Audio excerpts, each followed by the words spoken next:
Hi guys, and welcome to my channel. I'm gonna be doing true crime stories of solved mystery and unsolved cases because there's so many untold stories and so many cases that doesn't get enough attention that I feel like I'd like to bring awareness to them. I'd also like to put a disclaimer that I get all of my information from the internet and in no way am I trying to offend any of the victims. Also, some of the names I'm not great at pronouncing, so please bear with me, okay? Today's case is about Judith Barsi.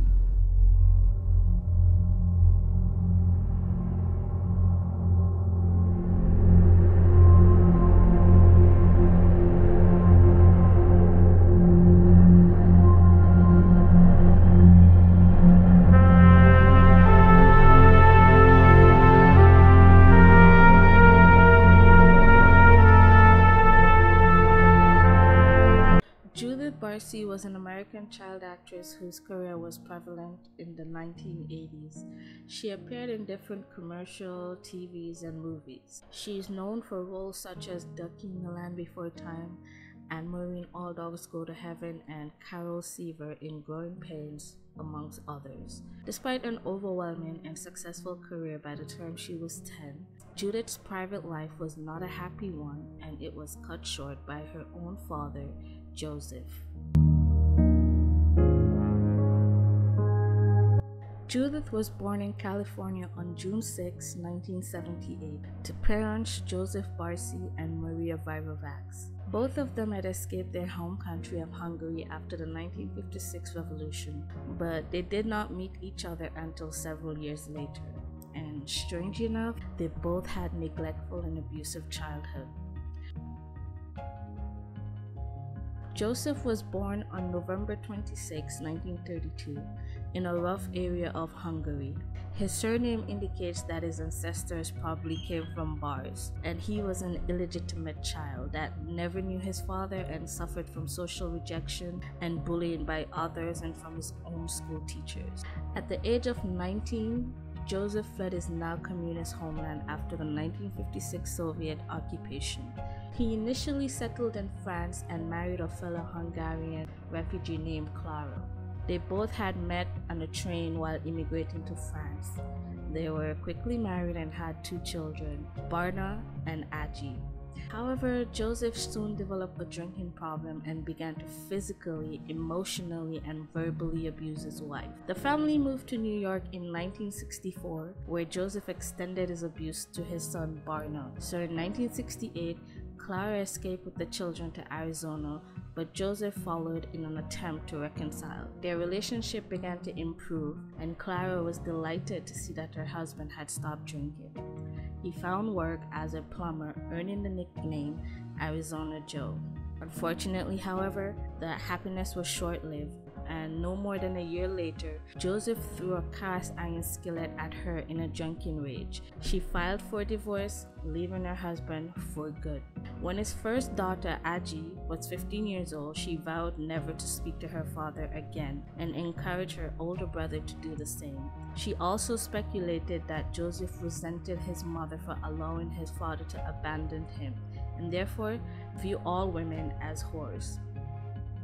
Shortly after the divorce, József moved to California where he worked as a plumbing contractor. Not much is known about Maria's journey from Hungary to the United States, but we know that she's an Hungarian immigrant that escaped the Soviet occupation and was born in the southern part of Hungary. She also suffered psychological and physical abuse from her father, and like József, she also had a previous marriage. Their paths crossed in 1976. He met Maria, a waitress at a local cafe that was popular for immigrants, and apparently József would flash $100 bills and pay for all his buddy's drinks. This got Maria's attention, and the pair began to see each other regularly and were married in August 1977. Soon after, she became pregnant. This was her first child and József's third. At the time of Judith's birth, her parents were 38 and 45. So Maria quit her job to become a stay-at-home mother, while József struggled with employment. The family lived in a small apartment on welfare. Maria told her brother József told him that she saw a future for Judith as an actress in Hollywood. Like other people, he told her that she was wasting her time. "You don't know the odds," Weldon said.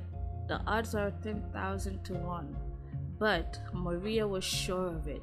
In 1983, she and Judith, now 5, were at an ice skating rink. A casting agent noticed Judith skating and, mistaking her for a 3-year-old due to her size, approached Maria with an acting opportunity. That same year, Judith did her very first commercial for Donald Duck orange juice. Ever since Mom and Dad found out that Donald Duck is 100% pure orange juice, they've been acting kind of funny. I mean, I know... A giant green gorilla drink it all up. Oh, please. We don't know what to do with them anymore. Oh, Donald Duck, the 100%. She was signed on to Harry & Gold & Associates talent agency after just one meeting. Judith's rise to fame grew through her appearances in various commercials. She worked with famous brands like McDonald's, Have cool desserts. Even up here they'll be. Jif Peanut Butter. now that we're parents, we better learn to cook. Being a parent myself, I've tried it. Not in front of the children. Her breakthrough role came in 1984, playing Kimberly McDonald in the television miniseries Fatal Vision. Based on a true story, the plot revolves around a man killing his pregnant wife and 2 children. This role, however, would foreshadow Judith's own faith. After Fatal Visions, dozens of opportunities poured in for Judith. She appeared in small roles on shows like Not Landing, Remington Steele, and The Fall Guy. As his daughter became more successful, József felt pressure to pull his own weight around. He was still unable to find a secure job, so he turned to alcohol again. In just 1 year, he was arrested on 3 different occasions for DUI. He would instigate arguments with Maria and turn violent within the blink of an eye. Also, when he wasn't verbally abusing his wife, he was striking her across the face or attempting to choke her. I guess it's safe to say that Judith probably witnessed most of this, but she always maintained her composure on set, and her behavior gave no indication that something was going on at home. By 1986, she was making an estimated $100,000 a year from commercials and television reruns. Thanks to this, the family was able to purchase a 3-bedroom house in Canoga Park, San Fernando Valley. The first thing József did was have a spiked fence placed around the property. Even with a turnaround in their lifestyle, József still wasn't pleased. A neighbor later speculated that József was jealous of his own child. He said, as she was making more money than both of her parents and she hadn't escaped another country due to an uprising, maybe József saw her as ungrateful and deemed that she hadn't had it easy compared to him. Another neighbor recalled an incident where Judith was playing in the yard and Maria came home with a toy kite. Before Judith could play with it, József snatched it out of her hands. "You're going to break it," Judith said. Her father scoffed and looked at Maria. "You see that? She's a spoiled brat who doesn't want to share." He then proceeded to smash the kite into small pieces. That same year, Judith was approached by Don Bluth for a role in what would later be known as The Land Before Time. After auditioning, she was asked if she'd like to play Ducky. Yep, is what she said. Bluth would later incorporate this into her character, which became a fan favorite quote. Judith also had guest starring roles in Punky Brewster and Cheers. Her career was taking off at a faster pace, and Maria was able to befriend and bond with other stage moms. Meanwhile, things weren't getting better at home. József had extended the cruelty of his abuse solely towards Judith. During a house party one evening, he followed her into the kitchen and yanked her ponytail, causing Judith to hit the floor. He didn't like all of the attention she was receiving from guests, and later on, as an apology, He went out shopping the next day and bought her a pink television set for her room. Another haunting role was Judith's portrayal of an abused child on an episode of Cagney and Lacey, but still, she did not inform any adults of the real-life abuse she was experiencing. When her daughter wasn't at school or at an acting gig, Maria took every opportunity she could to get Judith out of the house. They would go to restaurants or visit family friends. Also, Judith spoke fluent Hungarian and would communicate in the language with her mother when they went to public places, so nobody could figure out what they were saying. On June 10, 1986, Judith celebrated her 8th birthday at a bowling alley with friends from her elementary school. József was absent, and Maria allegedly told another parent that her husband was stuck at home getting drunk. He often showed her where he kept a can of gasoline and threatened to burn down the house if she or Judith tried to leave. The abuse was getting worse. Judith told her friend Trixie that her father had thrown pots and pans at her in a drunken rage, resulting in a bloody nose. A few days before Christmas, Maria filed a police report stating that József had attempted to strangle her after threatening her life, but allegedly the officer saw no absolute sign of physical abuse, and Maria reluctantly decided not to press charges. As 1987 approached, Judith landed her first theatrical role in Jaws: The Revenge. The part required her and Maria to fly out to the Bahamas. József found out about this and came into Judith's room one evening while she was packing her suitcase. He took a kitchen knife and held it against the 8-year-old neck. "If you and your mother don't come back after the shooting, I'm gonna cut your throat," he said. When they arrived at the island to start filming, Maria told anyone who would listen about her fears for Judith's safety. She was just constantly crying out, studio teacher Linda Stone Elsa recalled, almost to the point where nobody took her seriously. Here goes Maria again, just worried about going home to this crazy person. That's what a lot of people was thinking at the time. When filming wrapped up, Maria and Judith purchased plane tickets to New York to visit Maria's brother. Judith and her cousin were playing when the phone rang. It was József. After handing the phone to Judith, her father told her, "Remember what I said before you left." Judith dropped the phone and began to cry, running into another room. Maria took control of the situation and started to berate her husband. "I have never seen such a thing like that before," József Weldon later remarked.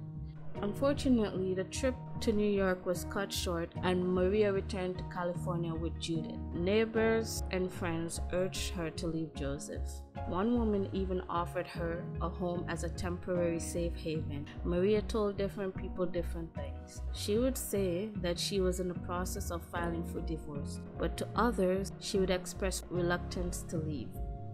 "He'll find us," she told one of the neighbors. "Even if he doesn't, he'll burn down the house." József did many things to sabotage Maria's attempt to leave with Judith. He accidentally misplaced their passport and even went as far as hiding a telegram that informed Maria of a relative's death in Hungary. In December 1987, while speaking on the phone to her niece, Eve, Maria mentioned that she suspected that József was having an affair. She thought he was showering another woman with expensive gifts. Eve says that Maria didn't sound bothered. It was just another reason for her to look a divorce lawyer. In fact, she told her niece that József cheating on her was probably the best thing that has ever happened to her. 9-year-old Judith was also starting to show severe sign of stress. She was gaining weight and pulled out her eyelashes as well as one of her cat's whiskers.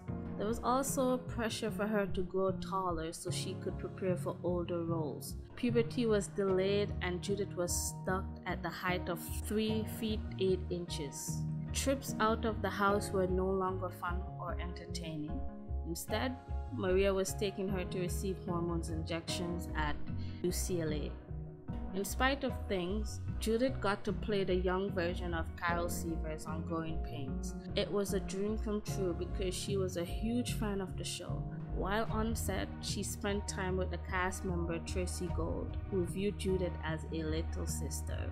Gold herself learned of the abuse through Maria and offered them help.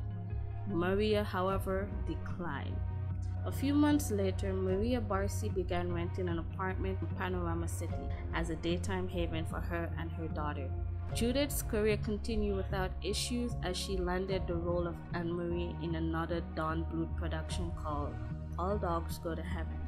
But when it came time for her to sing Soon You'll Come Home, the small child broke down into tears, telling her agent, Ruth Hansen, about everything that was happening at home. Disturbed by the incident and fearing for the child's well-being, Hansen ordered Maria to go to a child psychiatrist in Encino. After one session, the doctor reported Judith to the authorities as an abused child, and the Los Angeles Department of Child Protective Services got involved.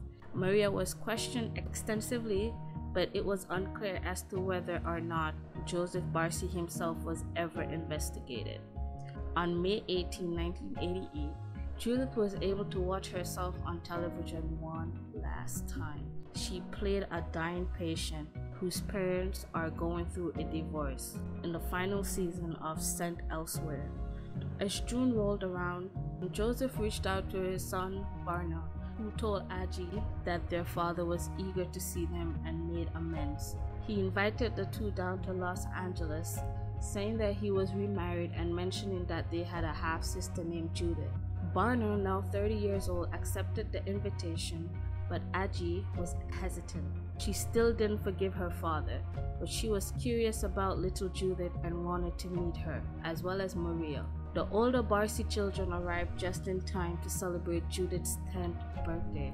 While Barna spent every moment with his father and Maria, Aggie got to know Judith. The little girl was delighted. She had never met her big sister before. After a few days, Aggie, like Barna, was ready to forgive their father for his past action. But something about Judith's behavior made her hesitate. That's when I looked at her, and I knew right then that there was something going on. Aggie Barsi recalls in her memoir, I saw myself.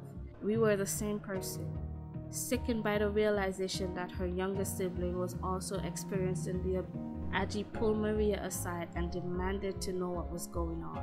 Maria admitted that Joseph had a temper and that sometimes things got physical, but he wasn't drinking anymore. I told her, just take Judy and be safe, but she had another plan. Aggie said she let the house get so messy. I mean, it was disgusting. When I saw all the trash, I said, let's clean it up. She was like, no, it's going to drive Joseph out of the house if we don't clean it up. So it was a pig's pen, a living pig's pen. Maria held on to the idea that she and Judith had worked too hard for the house and their prized possessions. If anyone was going to leave regardless of a divorce, it was going to be Joseph Barsi. Barna and Aggie were about to return home to Arizona when Judith approached them as they were headed out the door. While Barna was loading things into the car, Judith told her sister, Aggie, take me with you. I'm scared that father is going to do something bad. Heartbroken and not knowing the little girl's fear, Aggie bent down and assured little Judy that things were going to be okay. I told her that he had hurt Barna and me as children, but everything was alright in the end. It was only a temporary situation. I told her that she had to be strong, and I'll never forget the look in her eyes as we left.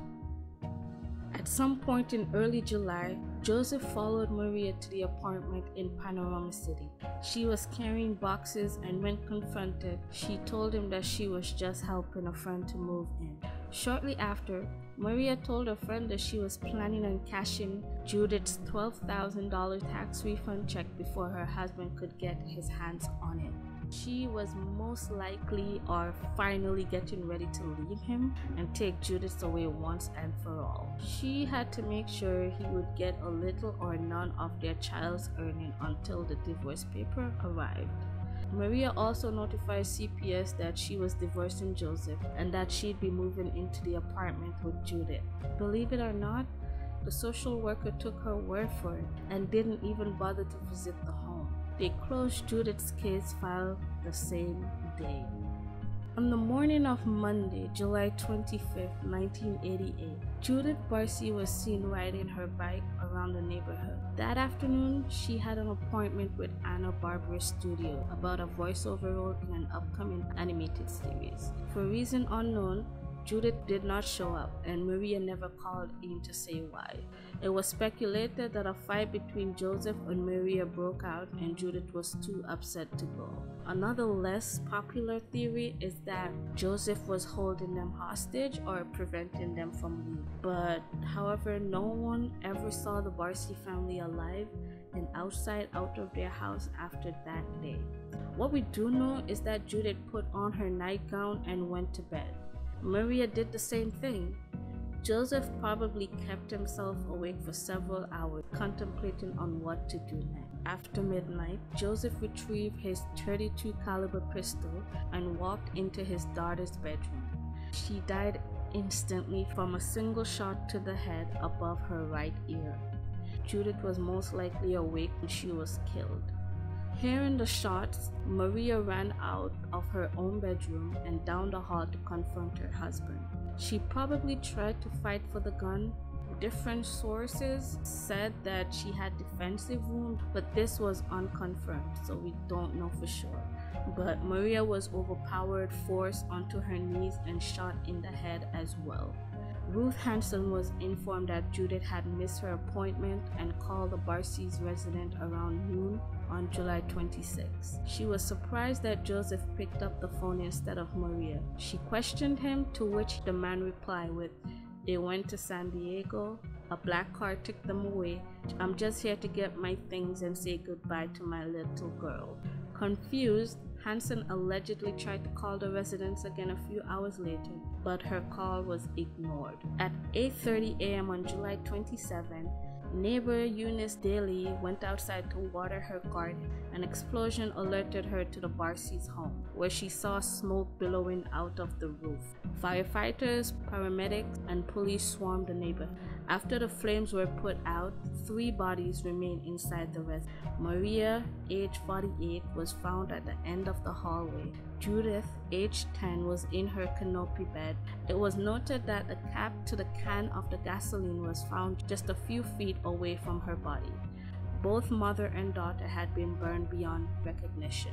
Going into the garage, firefighters discovered the body of Judith Barsi, age 55, with a self-inflicted gunshot wound to the head. The medical examiner concluded that all 3 Barsi family members were deceased before the fire could really spread. None of their lungs had shown any signs of smoke inhalation. It was eventually confirmed that they had been dead for more than 24 hours, but less than 48 hours. Judith's death certificate lists her date of death as July 27, even though that was the day her body was discovered. Judith and Maria Barsi were buried next to each other and laid to rest in an unmarked grave on August 8 in Forest Lawn Memorial Park.